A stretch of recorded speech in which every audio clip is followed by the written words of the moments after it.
we're here with Omaha Westside and defending state championship head coach Paul Amaji, who on paper today, and I'm going to say it, I'm not going to let you say it, but you got the best looking team probably returning in the state again. Mm-hmm. How exciting was this past year, though? And I'm sure your guys are hungry to win that championship again next year.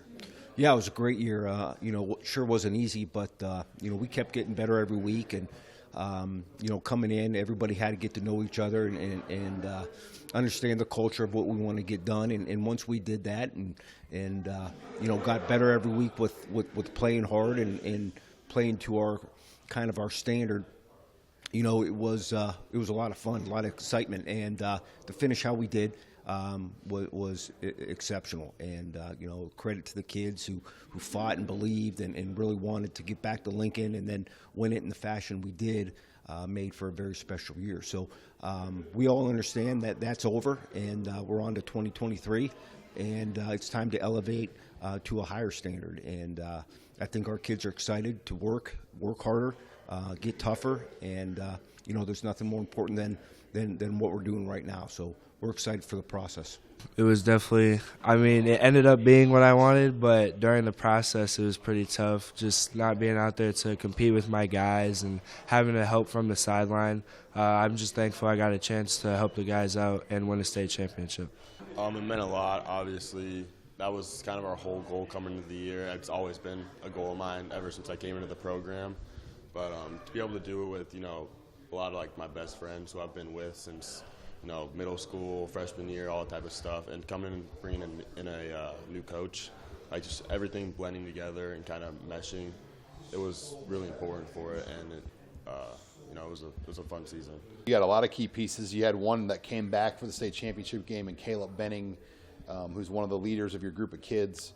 Talk about Caleb and kind of what he brings to the table.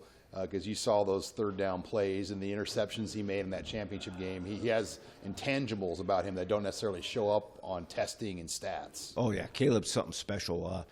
He's one in a generation type player to have. He's like having a coach on the field. He's so savvy, so smart, so intelligent. He just plays the ball so well on defense and as a receiver on offense. He high points it, he's sure-handed, and he's very good after the catch. So getting him back, for the state championship is just what we needed. It gave us that edge to kind of give us the confidence that even though we didn't have some guys due to injury, we had Caleb coming back, and we knew based off his experience and what he's done in the past that it's going to be a real shot in the arm, and boy, did he come to play. So he's a special kid, and he's a great leader, and we're so excited to have him for one more year. I would say probably number one is Kansas. They reach out a lot. Number two, PJ Fleck in Minnesota. They do a good job. And some of the new teams are Michigan State. UConn's text me quite a bit. So, yeah. And, Nebraska is where your dad played. You got the early offer from the previous staff. What has been your interactions thus far with the new Nebraska staff? Extremely positive. They're doing things a different way. And speaking as a Nebraska fan, I'm definitely seeing early change. I know they can't win games quite yet just because it's the off season, but they're heading in the right direction. Yeah, they had three of your teammates going to play for Nebraska. Yeah. Just having them around your program, did you get to learn a lot about these new coaches just from that? Oh yeah, Tristan, we'd be in math class and Coach Foley would text him, and he'd read it out loud, and we both laughed. So I can tell he definitely likes it. And Anthony Rezac, too, another guy that has grown up around Westside sports his entire life. Kind of learned the ropes as a sophomore, got you to the finals, then finished the job as a junior. What do you see from Anthony right now? Yeah, the competitive toughness that Anthony brings to the table. Every snap is truly remarkable. He's our general out there. He knows the offense like the back of his hand. He's a dual threat type of player. Threw for over 2,000 yards last year, ran for over 1,000. He's a special kid, and I think he is one of the best quarterbacks I've coached in all my years. So we're really excited to have him back leading our offense, and he is so unselfish and so tough and competitive that anytime the ball is in his hands, we like our chances. A lot of them, kind of like you said, they love the athleticism aspect, the ability to create when nothing's there, mobile. But They have told me they want to see, like a couple coaches have said, like they just want more, kind of drop back, like a little bit more of like a pocket passer type build. Like we're just drop back, sitting there and fire it, across the middle. It's just stuff like that. So I've been working on that a lot of the off season, just being calm in the pocket and being able to rifle balls in there. And then Christian Jones, he was with you at Burke, so you were really familiar with him. Came with you and came over to Westside as well. He had a lot of Division I offers already. I mean, as a young freshman, Yep. How did he kind of transition into the new program at Westside? Yeah, he blended right in. I mean, he fit into the scheme obviously very well and got better every week. And it was a little bit of a growing period for him, but he's so coachable.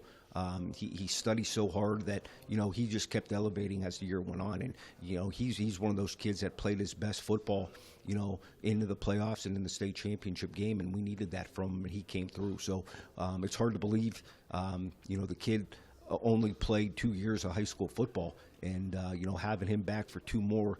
It's going to be exceptional to see what he becomes. With his work ethic and his attitude, it's going to be something to see. You made the transition from Burke to Westside. Yes, sir. But your coach came with you, so that probably had to make. I mean, was it a little easier to kind of be with Coach Lamaji from School A to School B? Oh yeah, 100%. Knowing him and knowing how he coaches and his culture and what he preaches, it definitely helped me in the change a lot more seamless. Your recruiting process, it just took off. You were one of the younger guys ever to get offered in the state, and Nebraska offered, and a number of other people offered. I mean, where are things at now? I mean, a lot of these teams offered you at Burke. Do you still hear from all of them now at Westside, and kind of where are you at with the recruiting process? Yeah, yes, sir. Most of them all come by Westside still and still communicate with me, so there wasn't really a drop off there. Who are the main players in your recruiting process right now? For Schools. Nebraska's up there. USC stopped by last week.